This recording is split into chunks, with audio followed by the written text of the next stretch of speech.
Lord forgive me for this trap shit. Sergeant Smack making backflip. Telly Hank with the action. With the vital speaking Spanish. Frank Matthews, how I vanish. Poof. Came back like I'm King Tut. Gold BBS is on a beamer. When Fat Cat was 10 queens up. Ball off the profit, not the re-up. Fly like Puerto Rican Jesus. Uptown like I'm Baby May. Just caught a touchdown from the bay. I ain't gonna do the shit that they do, but I'm no better than them. I should be in there with them. I took a different route. I'm so happy I'm not in prison with them. I still go visit them in prison. They got 4 and 5 life sentences, 90 years, all that shit. I still go visit them. You know, I already forgot them. They've been my longest friends. I had the friend the longest I ever had in my whole life. They're my oldest friends. Who are they? Huh? What are their names? Oh, I don't want to talk about You don't want to talk about them? They don't want to do that. But Scooter, all mad love. Yeah, That's awesome. Scooter, mad love for Scooter. I wonder if he hears this. Tut, too. I wonder if they ever hear this shit. Oh, they hear that. Trust me, they hear it. Trust me, they hear it. They peoples tell them. Oh, fuck. Lou Hobbs, I love you too. Lou Hobbs, I love you too. Lou Hobbs, I love you too. Oh, yeah, these are my guys. That's awesome. The Washington Post has said that rock has hit the affluent and the poor neighborhoods alike. Experienced narcotics officers tell me that they've never seen anything like rock cocaine for the potency and the impact. And what scared me was when I heard that heroin addicts are actually afraid of rock. Rock is widely available in over 25 states. It's out of control in New York, in Los Angeles. Again, I understand the extent of the epidemic when Sumter County, a little rural county in Florida of about 27,000 people, has 40 known rock dealers. One narcotics expert claims that it's the most addictive drug that's now known to man, and the addict is going to sell or deal or steal to feed their habit of rock cocaine. They're going to sell their body, they're going to deal in drugs, or they're going to steal anything that they can in order to get the rock. So we certainly face an emergency, and we have to take emergency steps. Right now, I talked to law enforcement people in one of the meetings that I had, and the fellow told me, I've arrested a dealer 3 times. He's on the street before I can finish my paperwork, and he said, under the present law, I have to arrest him 8 more times before I can get the judge to really make it a strong enough penalty. When the word is out there that it's Schedule 1, I think a lot of people that are the amateurs in the business, or those people that are just getting in for this quick profit, they've got to think twice when they look at the penalties that are involved here and start seeing some sentences handed down. That's what I would hope that would really stop the epidemic. Whether it is PCP, whether it is crack, whether it is cocaine, we are losing the national effort to save our children from the devastation of drug use in this country. And there is no disagreement about what approach should be taken, because I think every member of this panel understands it requires a comprehensive approach. The tragedy is the fact that there is no portion of our effort in the war against drugs that is properly funded at the federal level, and the result has been that local efforts have not been able to meet the demand of those who seek to rehabilitate themselves, of those who seek to avoid drug use, or those who are in terrible, terrible trouble because of drug use. No effort has been properly funded by this administration. In fact, what we see is a dramatic reduction in the resources that should be available. Is America more susceptible to drug use than other countries in the world? Do we have something unique about us? Or are we just simply the country with the most leisure time and the most money, and therefore the most purchasing power? or indeed are other countries experiencing the kind of problems we have now? I know Malaysia has a terrible problem, and I've read about other isolated cases, but where are we in rank with the rest of the world in this plague that afflicts us? We cannot state specifically or with hard statistics, but it is generally acknowledged and I think easily demonstrated that the United States is the #1 drug-abusing country in the civilized countries in the world. There's just no question of that. I would say, however, that drug abuse epidemics are developing in other areas of the world that are truly horrifying. And the interesting fact about that is that they're developing around smoked drugs. I was recently in Pakistan with Attorney General Meese, and from a base of essentially 0 heroin use in 1980, they now have about 325,000 young heroin smokers who are heavily addicted to the drug. So although it is a problem in the United States that seems to be much greater here, availability of drug by a route of administration that produces rapid onset of effects seems to affect human beings all over. President Clinton says it's time to fix a problem in sentencing guidelines for crack and powder cocaine. Here's the issue. Prison sentences are based on how much cocaine someone has when they're busted.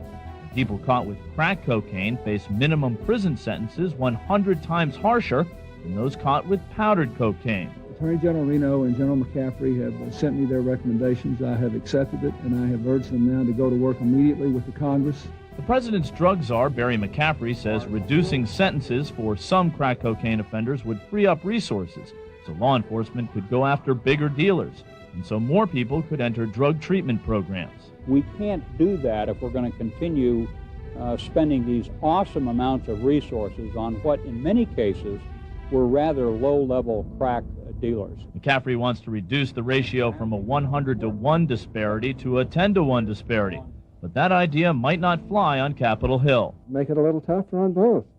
There is a disparity. It ought to be narrowed one way or the other, but I think it ought to be narrowed upward, not downward. McCaffrey will have a chance to explain this new policy idea to lawmakers soon. He'll be on Capitol Hill for budget hearings this week. In Washington, Pat Rogers reporting. They call it the war on crack. We call it the war on blacks. Hey, what up, though? It's your guy, Popalot. We back on MOBB business. I can't lie. It always feels good to talk about the stand-up guys. Now, when we mention some of the legendary names of the guys from Brooklyn that reverberate from the streets, like Demencio, Ken Do, 50 Cent, Killer Ben, Puerto Rican Jesus, Supreme and Rap, the list could go on and on. But there's certain people you cannot leave out of that list. And the guy that we covering today is going to be one of those guys. And just like a lot of those previous guys that I mentioned, he is going to be a product of what a lot of people would call the terror era. And I would label this time right after the real emergence of crack. And if I was forced to put a time frame on that era, I would say it would be from like right around 1989, maybe 1990, going to 1995 or so. Now, the crack game has always been a dangerous game, but I want to say in the earlier days, it was more like a frenzy, pretty much like everybody getting money, depending what city you was in. So I'm talking 86, 87, even 88. But by the time 1989, 90 rolled around, speaking to a lot of guys that was in the field at this time, it would get a lot more dangerous, a lot more competitive. And I want to say it would be right around that time where it would even get more violent. And it's almost like some of the people that I interviewed, they explain it like something like an arms race where everybody would arm themselves to the T with heavy firepower. And in a situation where you was probably fist fighting with niggas 5 years ago, that shit is a shootout now. And with this competitiveness in the game, that would lead some of the hustlers from the city to head to other cities, presumably down south. As now it's no secret, because a lot of them talk about it in the interviews, that the work that they would sell in New York would sell for double and triple and other cities. And one of these cities that felt that major effect was going to be Washington, D.C. And the guy that we're covering today will go on to make a lot of money in that city. And that person that I'm talking about is going to be none other than the recently freed Lou Hobbs, who would be granted clemency by Donald Trump after he would be sentenced to 2 life sentences plus, and he would serve almost 3 decades of that sentence. His release would kind of go under the radar as Donald Trump on his last day would release some more, I would say, high-profile celebrities, guys like Lil Wayne, Kodak Black, Desiree Perez from Roc Nation, even Detroit's former mayor / party boy, Kwame Kilpatrick. For those familiar with Lou Hobbs, they know he has a close relationship with guys like Mike Tyson and Teddy Riley from growing up with them. But he was also closely linked to Demencio, Kendu, a lot of the hustlers back from that time. And it seemed like a lot of the hustlers that you name and mention at that time were kind of close, as you would see them pictured together in a lot of photos. Lou Hobbs, who was said to be originally from Albany Projects, he, like a lot of hustlers in the late 80s, early 90s, guys like Demencio, Alpo, Unique, would go on to take their acts down south. And this would find Lou Hobbs in the middle of the district. And DC, during the crack era, almost was like a jackpot, as you would watch Alpo explain it in a movie like Paid in Full. Now, that shit was real.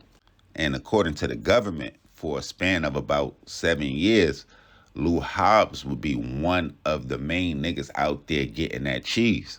Now, while serving time for a possession with the intent to distribute cocaine charge in May of '94, Lou Hobbs would end up being indicted a year later on May 3rd, 1995.